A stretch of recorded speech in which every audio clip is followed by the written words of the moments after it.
Pick it up. That's where you belong. Tell me your regional director's name. You heard me. Pick it up. You're causing trouble in my restaurant. Sir, he asked for correct change.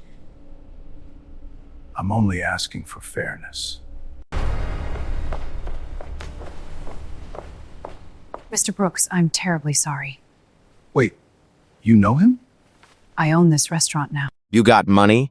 Or did you wander in here looking for scraps?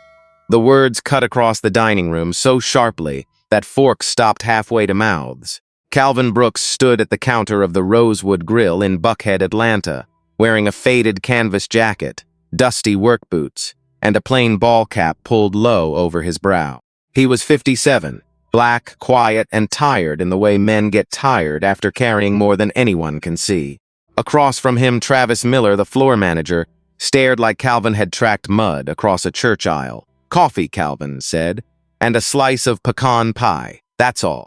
Travis looked him up and down, slow, deliberate, jacket, boots, hands. "Face, sure," Travis said. "Let me guess. You'll pay in loose change like the rest of them." A young cashier beside him stiffened. Her name tag read Emily Carter. She was maybe 24, with nervous eyes, and both hands resting on the register, like she needed it to hold herself steady. "Sir," she said softly, "he already ordered." Travis did not look at her.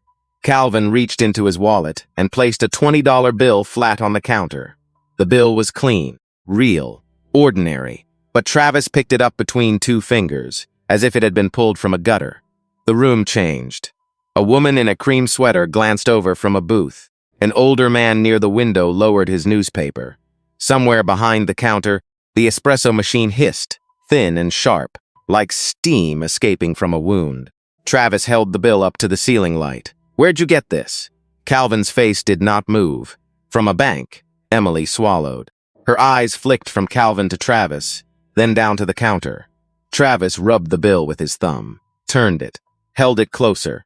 "You people come in here with attitude, buy the cheapest thing on the menu, then act like we owe you the place."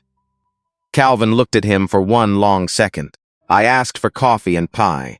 That what you call asking?" Travis said. His voice rose just enough for the nearby tables to hear. Not loud enough to sound out of control. Loud enough to make Calvin the center of the room. That was the cruel part.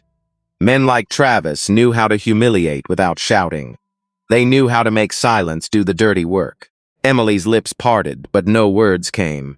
Calvin saw that. He saw her fear. He saw the diners watching and pretending not to watch. He saw the small moral decisions happening at every table. "Look down, stay quiet, let it pass." Travis opened the register with a hard snap. He counted out change, slowly, then slid a few bills and coins across the counter. Calvin looked down. The amount was wrong. He had given $20 for an $8.50 order. There should have been $11.50 back. There was $7. Calvin lifted his eyes. "This is short." Travis smiled. Not a friendly smile, a locked door. "Maybe you miscounted, I didn't." Behind Calvin, someone shifted in line. A man cleared his throat, annoyed at the delay, not the disrespect. Travis leaned forward. "Take your change and move along." Calvin did not move. "I'd like the correct change." The smile left Travis's face. For the first time, the room felt the real man underneath the uniform, cold, small, angry because he had been questioned. He stepped around the counter and came close enough for Calvin to smell coffee on his breath. "You're lucky I'm serving you at all," Travis said. "Plenty of places around here would have sent you right back outside. The second you walked in looking like that." Emily whispered. "Travis, please." His head snapped toward her. "One more word, Emily, and you can finish your shift unemployed." Her face went pale. Calvin looked at her. Just a small nod. Not blame, not disappointment. Mercy. Then Travis reached back into the register, scooped up the missing change in coins, and held it in his fist. The dining room went still. Even the old man by the window stopped pretending to read. Travis looked Calvin dead in the eyes. Then he threw the coins onto the floor. They struck the tile and scattered. Nickels, dimes, quarters. One coin spun in a bright circle before falling flat. Travis pointed down. "There, pick it up." Calvin looked at the coins. He did not bend. He did not speak. And Travis, feeling powerful in a room full of cowards, leaned closer and said the word that would cost him everything. 3 hours before those coins hit the floor, Calvin Brooks sat alone in a corner office on the 23rd floor of a glass tower in downtown Atlanta. The city stretched beneath him in clean lines and cold light. Traffic moved along Peachtree Street like slow red blood through concrete veins. Inside the office, everything was quiet. Too quiet. On his desk sat a stack of folders. Acquisition reports, lease agreements, employee rosters, health inspection summaries, customer complaint logs. 31 restaurants, all newly folded under Brooks' Hospitality Group. The deal had closed 3 days earlier. $62 million, the largest purchase of Calvin's career. Most men would have celebrated. Champagne, cameras, a press release with smiling executives and silver scissors cutting a ribbon. Calvin did none of that. He sat with his reading glasses low on his nose, turning pages with hands that still looked more like a mechanic's than a CEO's. Broad palms, old scars, a thin burned mark near his thumb from a kitchen fryer back when he was 19 and washing dishes for minimum wage. His assistant, Natalie Foster, knocked twice and stepped in. She was 48, sharp-eyed, steady, and one of the few people who could tell when Calvin was about to do something his public relations team would hate. "Mr. Brooks," she said, holding a tablet against her chest. "The announcement is scheduled for Friday morning. Marketing wants final approval on the venue. They're recommending the Midtown flagship." Calvin did not look up. "Cancel my afternoon." Natalie blinked. "Your whole afternoon?" "Yes." She studied him. Then she glanced toward the coat rack by the door. There it was, the old canvas jacket, the one with the frayed cuffs, the one she hated. Her mouth tightened. "You're going out again." Calvin closed the folder in front of him. "I'm going to Rosewood Grill." Natalie exhaled through her nose. Not surprised, just worried Calvin. He looked up then, not as a boss, as a man who knew exactly what she was about to say because she had said it before. "That location has a strong sales history," she said it carefully. "High lunch traffic, good margins. The regional reports are clean. Reports don't smile at people," Calvin said. "Reports don't decide who belongs." Natalie held still. She had worked for him long enough to know the sentence behind the sentence. Calvin Brooks did not trust numbers by themselves. Numbers told him what people bought. They did not tell him what people endured to buy it. He stood, walked to the coat rack, and pulled down the jacket. Faded brown canvas, worn at the elbows. A small oil stain near the pocket that had survived a dozen washes. Natalie watched him put it on over his plain gray shirt. "You know someone is going to recognize you eventually." "Maybe. And if they do, then I learn how they treat the owner." He reached for a ball cap from the shelf. "But before that," he said, pulling it low, "I learn how they treat a stranger." That was the whole point. Calvin had built his company on a simple belief. Hospitality was not decoration. It was not lighting, or tablecloths, or the price of wine. Hospitality was how a person felt when they had less power than everyone else in the room. His mother had taught him that.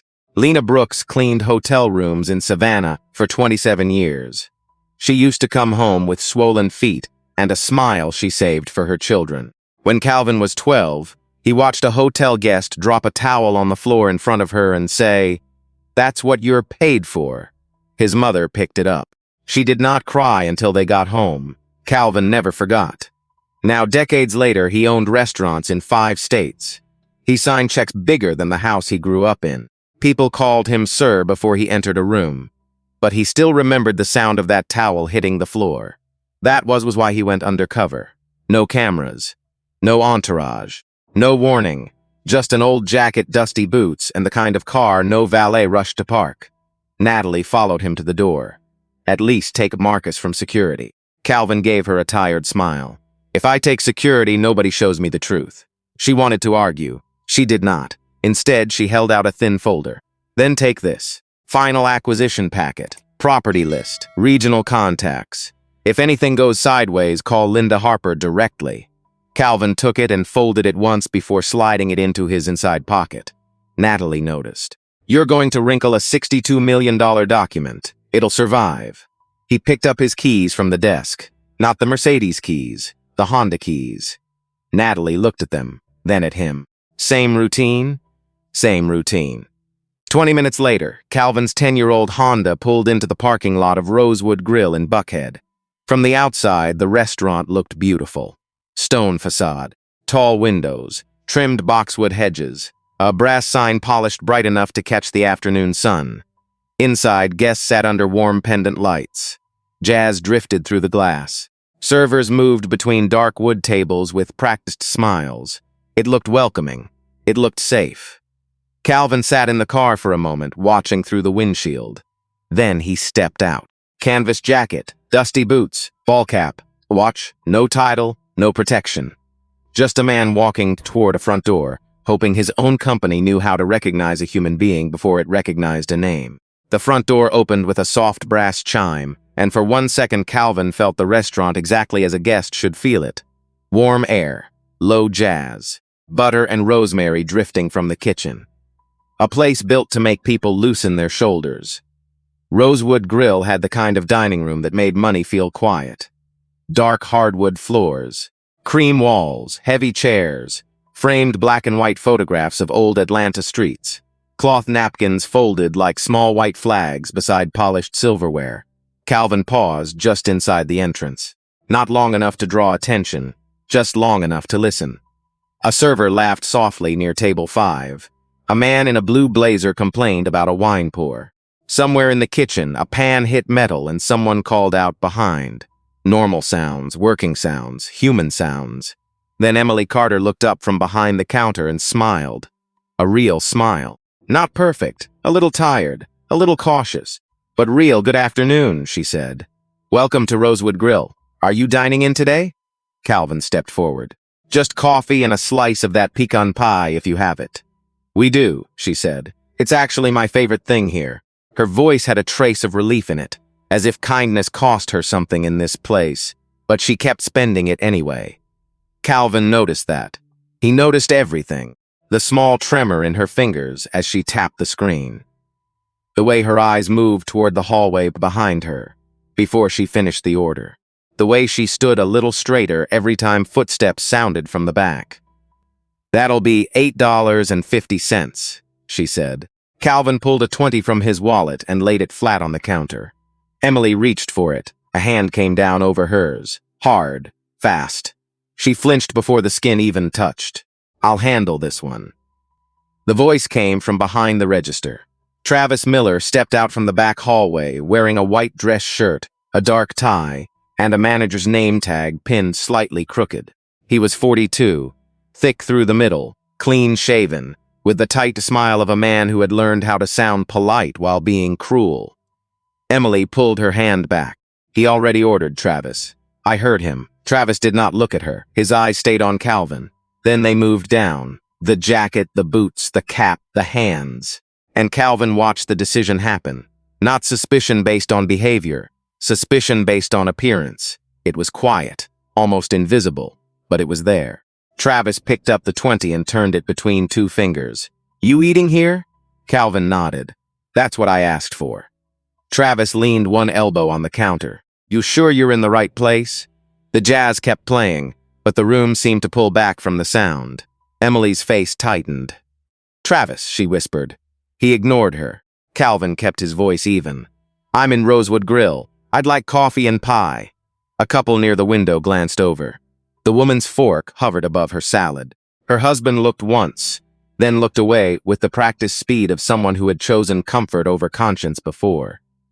Travis held the 20 up toward the light.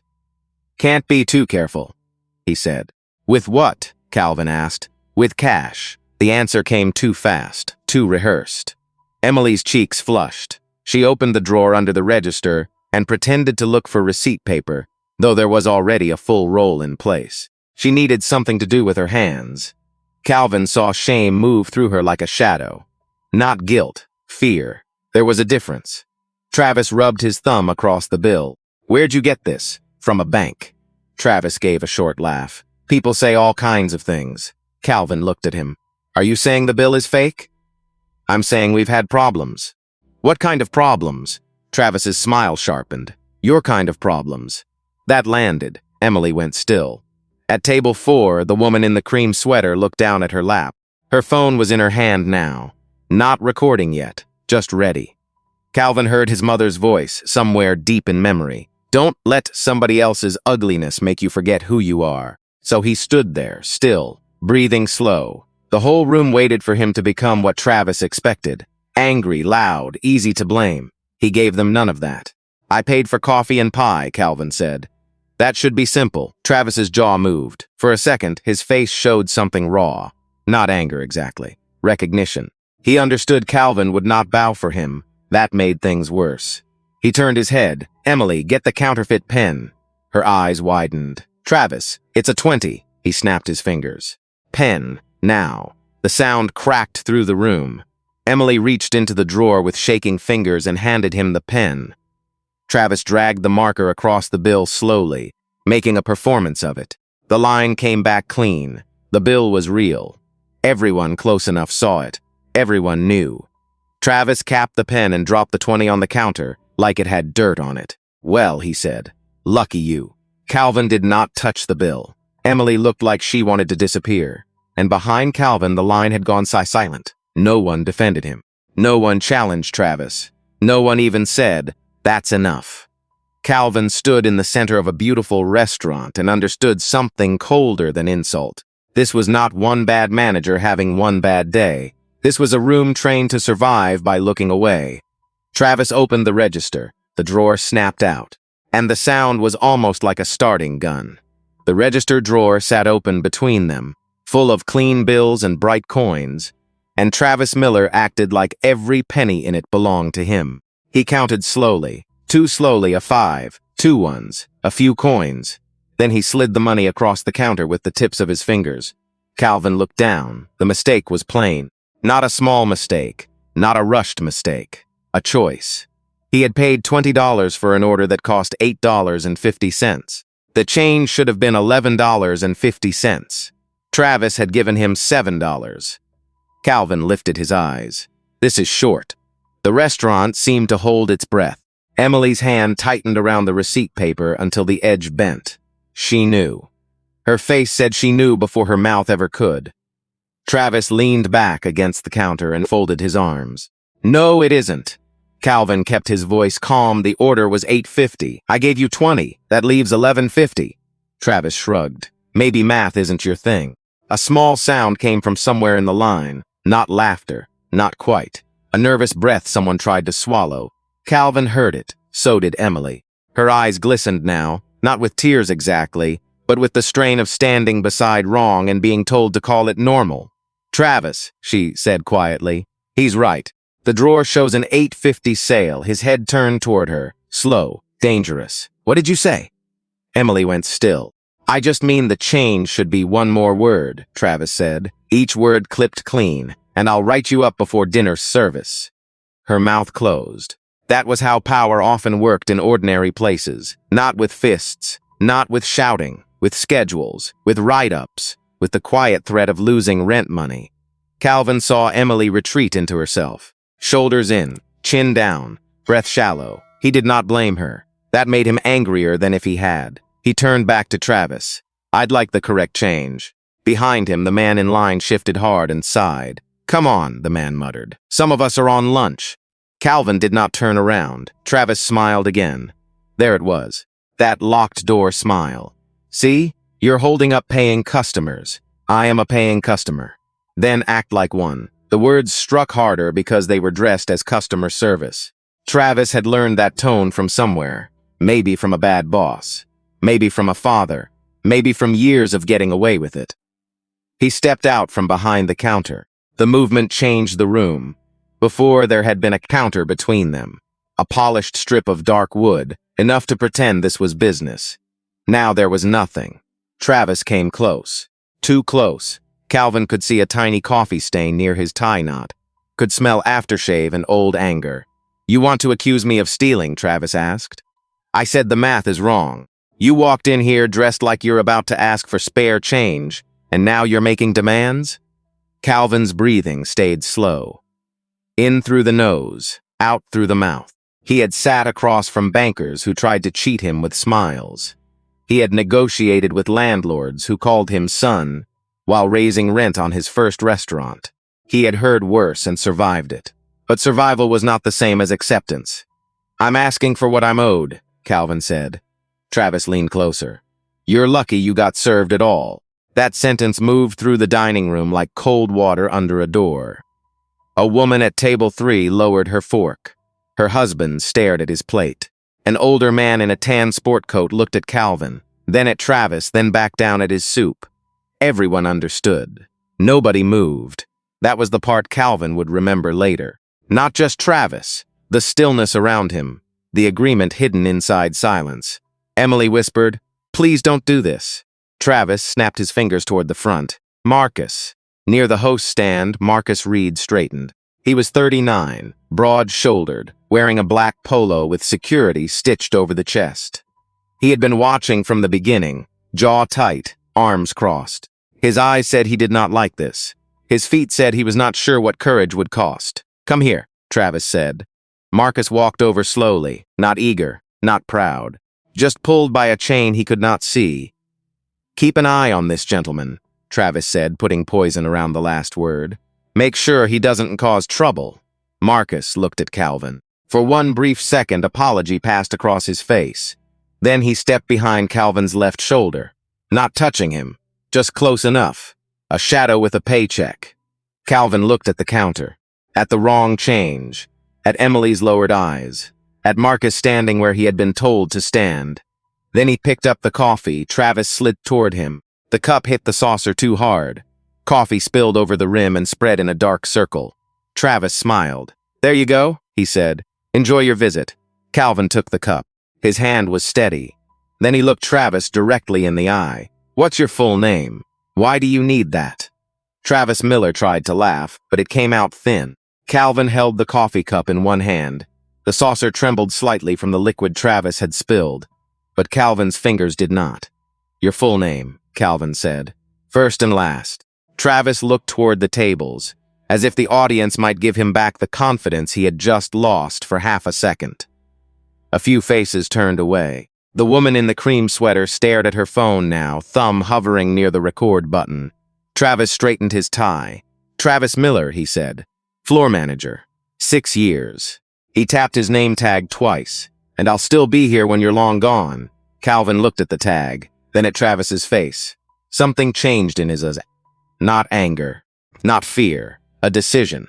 6 years, Calvin said quietly. "Got it." He picked up the saucer, turned away from the counter, and walked toward a small table near the back wall. Marcus Reed remained a few steps behind him for a moment, unsure whether to follow. Travis gave him a look, so Marcus followed, not close enough to touch, close enough to remind. Calvin sat with his back to the wall. He set the coffee down carefully, wiped the edge of the saucer with a napkin, and placed his phone face down beside it. The pecan pie arrived 2 minutes later. Emily brought it herself. Her steps were small, controlled. The plate shook in her hand just enough for the whipped cream to slide against the crust. "I'm sorry," she whispered when she reached the table. Calvin looked up. She looked younger now. Younger than 24, like a child caught between telling the truth and staying safe. "You don't have to apologize for him," Calvin said. Her eyes filled. "I should have said more. You said enough to show me you knew the truth." That made her look down fast, because kindness can hurt when someone has been bracing for blame. Behind the register, Travis watched them, his arms crossed, his jaw locked. He did not like that Emily had brought the plate. He did not like that Calvin was sitting calmly.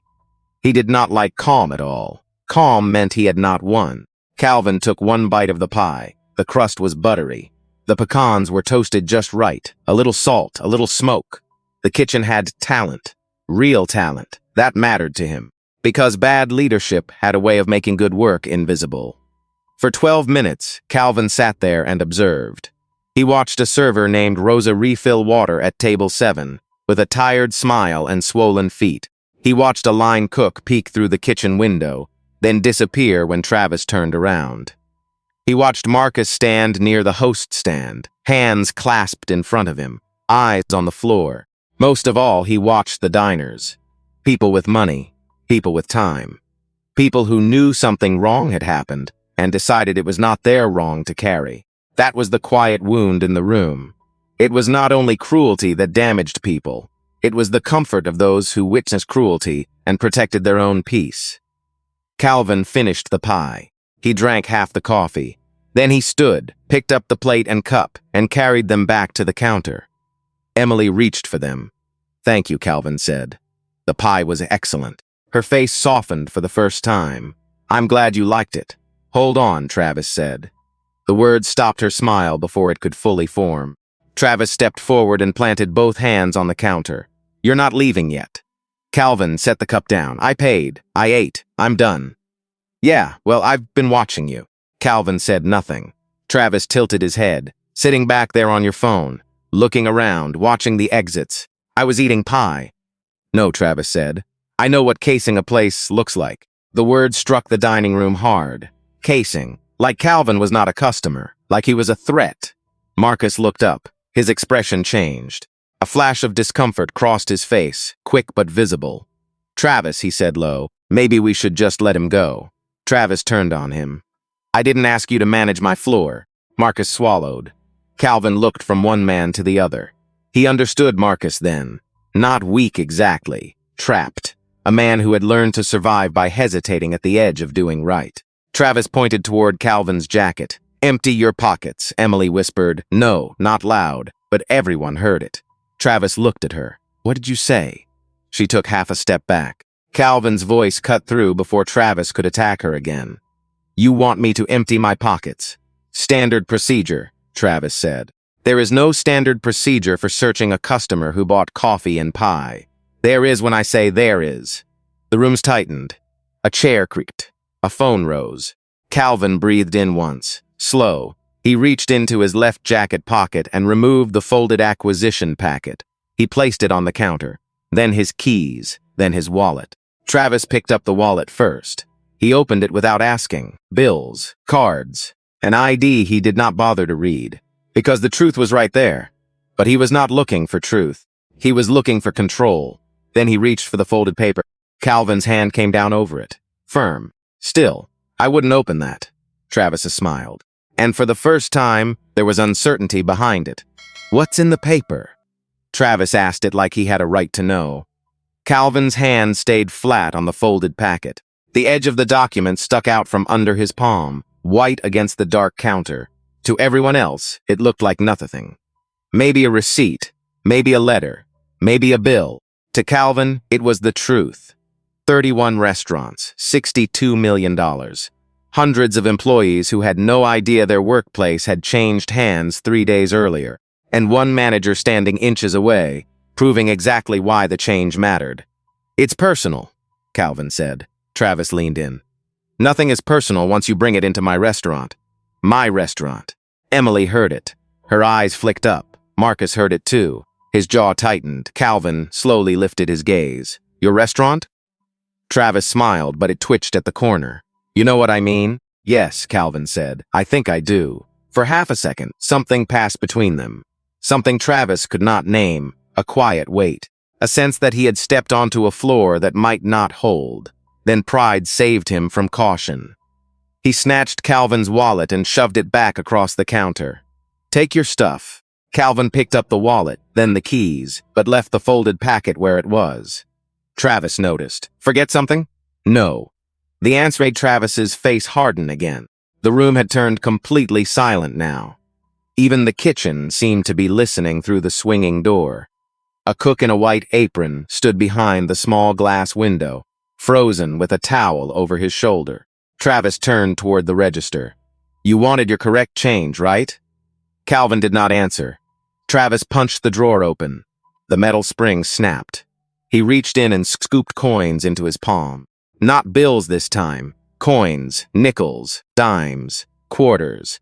The kind of change that would have meant nothing to most people in that dining room. But in Travis's hand, it became something else. A weapon small enough to deny. Emily whispered his name, Travis. He ignored her. Marcus took one step forward, then stopped. That step mattered. Calvin saw it. A person's conscience often moved before the person did. Travis closed his fist around the coins and faced Calvin. "You want every cent?" Calvin's voice was low. I want you to understand what you're doing. That made Travis laugh. Loud this time, a brittle sound. I know exactly what I'm doing. No, he did not. He knew how to bully a man he thought had no protection. He knew how to perform authority in front of frightened employees and comfortable customers. He knew how to push until someone either exploded or backed down. But he did not know what Calvin had spent decades learning. That dignity is not something another man gives you, and it is not something he can take. Travis opened his fist and threw the coins. They hit the floor hard, metal on tile, sharp, bright, ugly. A quarter bounced once and rolled beneath a chair. A dime spun near Calvin's boot. A nickel struck the base of the counter and dropped flat. The sound scattered through the room like broken glass. No one spoke. A woman at table 3 lifted her phone. This time, she recorded. An older man in a tan sport coat shook his head, but not at Travis, at Calvin, as if the man standing still had created the discomfort. Emily covered her mouth. Marcus stared at the coins. Travis pointed down. There, pick it up. Calvin looked at the floor. The coins lay around his boots like a challenge. He could feel the eyes on him. Every table, every employee, every person waiting to see if humiliation would bend his knees. He thought of his mother again. Lena Brooks on a hotel floor, picking up a towel someone had dropped just to prove she would. He remembered her hands, red from cleaning chemicals, steady anyway. He remembered the drive home that night.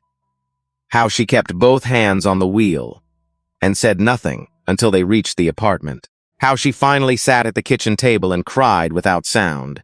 Calvin had been 12, old enough to understand, too young to protect her. Now he was 57, and the floor beneath him felt like that same hotel floor. But this time, he would not kneel. He lifted his eyes to Travis. The room seemed smaller now, the light sharper, the air thinner. Travis leaned forward, drunk on the silence around him. You heard me, he said. Get down and pick it up. Calvin did not move. Travis's face twisted. Pick it up, boy.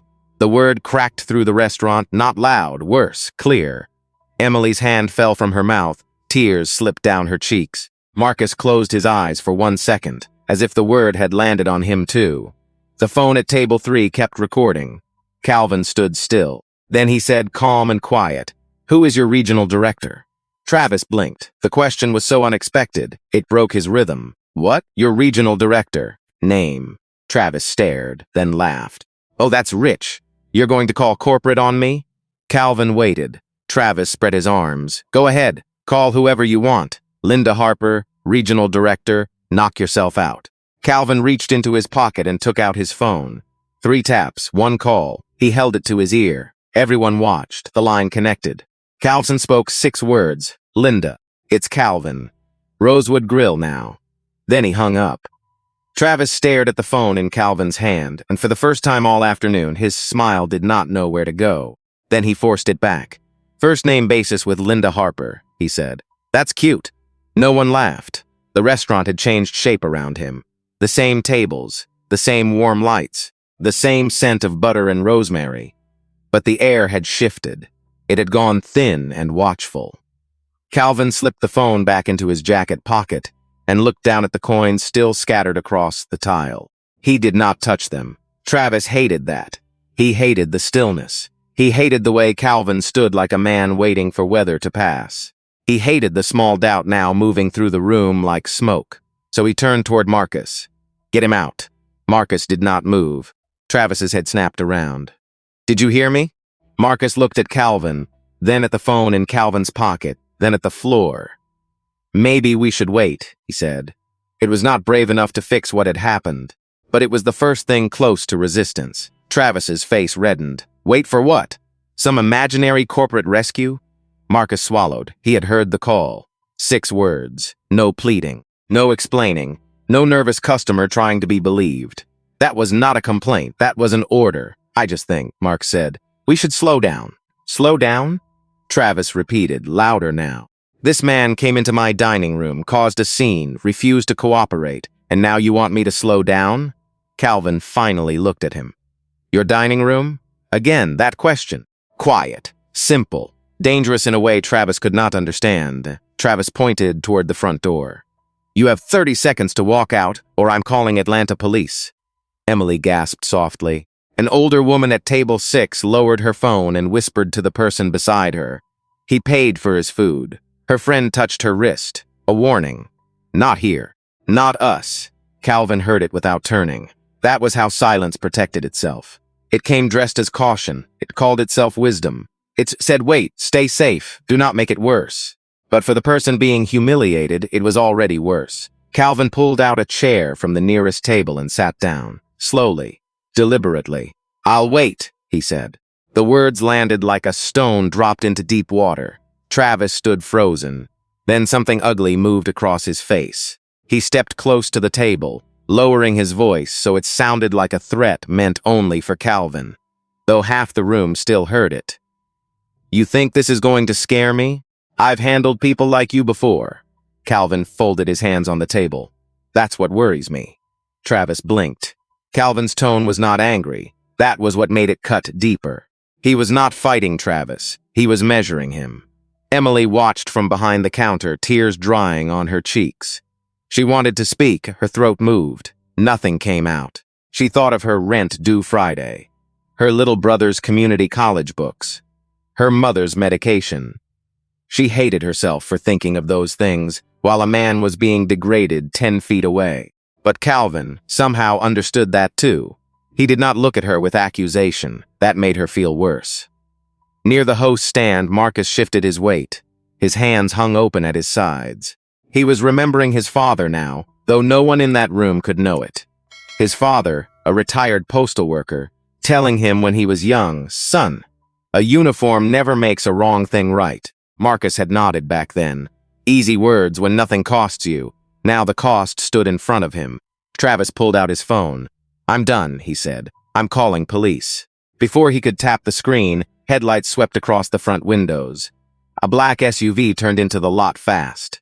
Too fast for a regular lunch guest.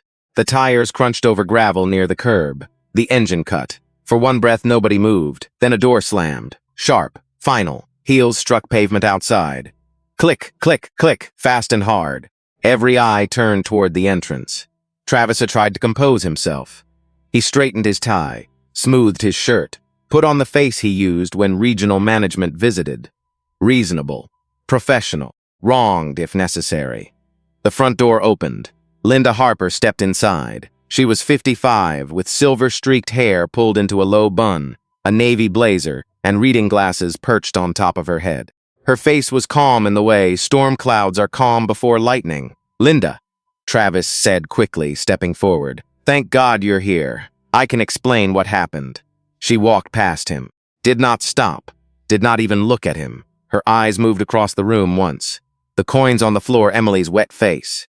Marcus standing stiff near the host stand. The customers with phones half raised. Then she saw Calvin, sitting at the table in the faded jacket. For 1 second, her expression broke. Fear. Not fear for herself. Fear of what had been allowed to happen. She crossed the room and stopped in front of him. Mr. Brooks, she said, clear enough for every person in the restaurant to hear.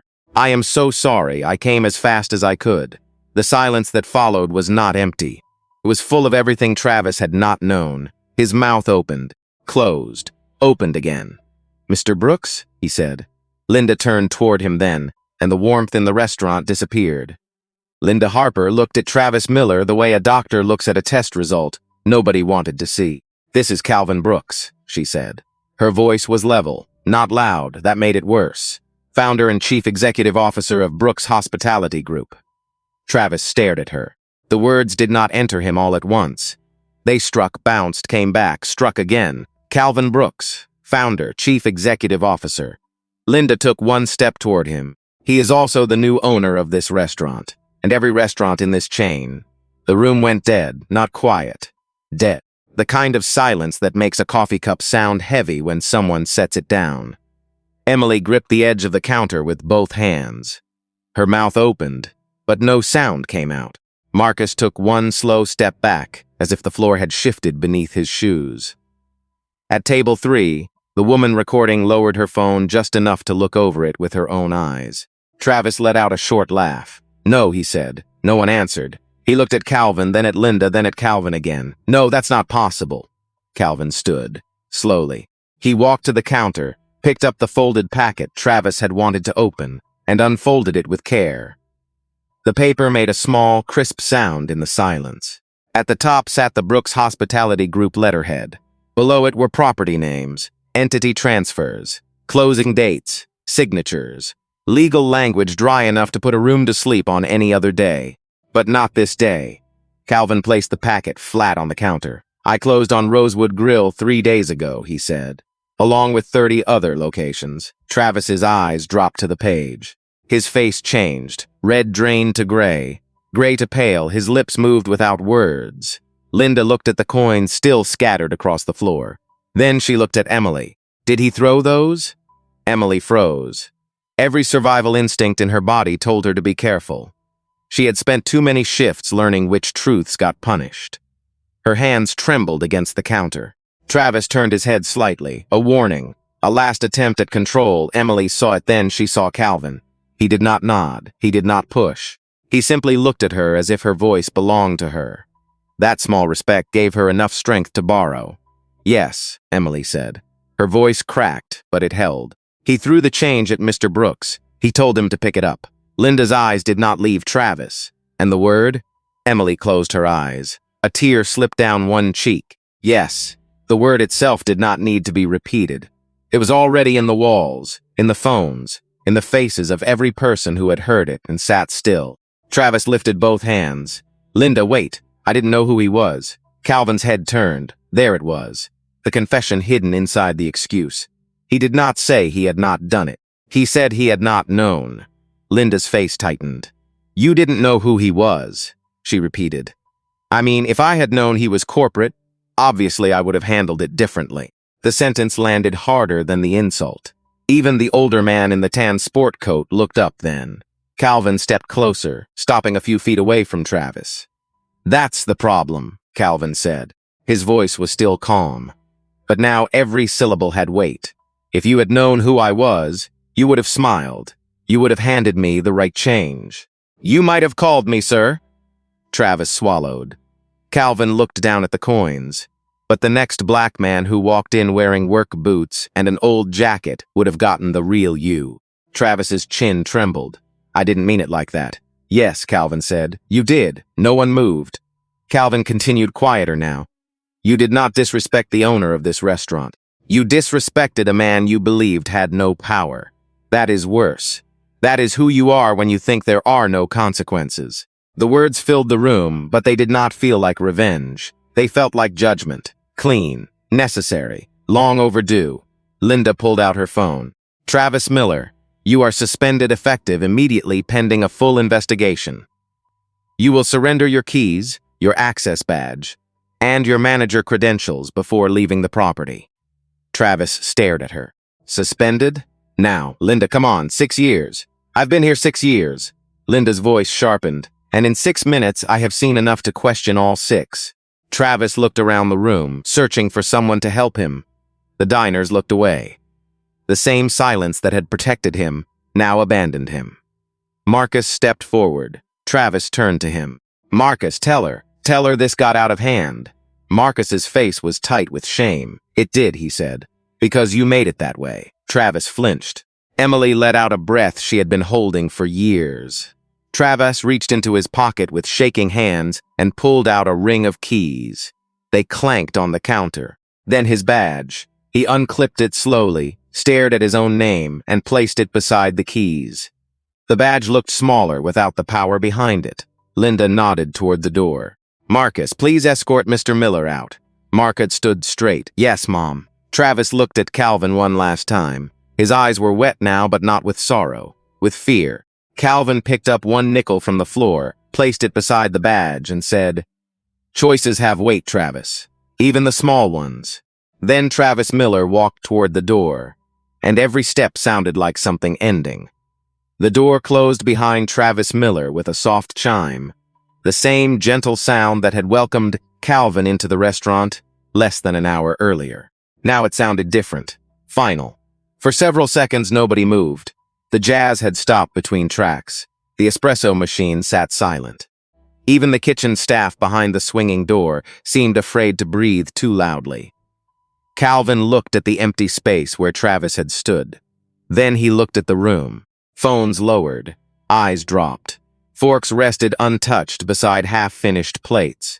A few customers looked embarrassed now that the danger had passed, as if shame were safe only after someone else had paid for it. Linda Harper stood near the counter, phone in hand, already typing messages to legal, human resources, and corporate communications. Her fingers moved fast, but her face stayed hard. Marcus returned from the entrance alone. His shoulders were pulled in. His eyes stayed on the floor. He stopped near the host stand. "Mr. Brooks," he said. "I'm sorry." Calvin turned to him. The apology hung there. Small, late, still, not worthless. Calvin walked toward him, stopping a few feet away. "You watched the whole thing." Marcus nodded. "Yes, sir. When he told you to search me, you hesitated." Marcus swallowed. "I did. That means something in you knew it was wrong." Marcus's eyes reddened. He looked older than 39 now. Not in the face, in the spirit. "Yes, sir, but you stepped forward anyway." The words were not loud, they did not have to be. Marcus looked down again. "I was afraid of losing my job." Calvin let that sit. Not as an excuse, as a human truth. Fear had rent behind it, children sometimes. Medical bills, car notes. Fear was not imaginary, but it was not innocent either when it helped wrong happen. Calvin's voice softened. "I understand fear, Marcus. I really do. But an order you know is wrong does not become right because someone with a name tag gives it."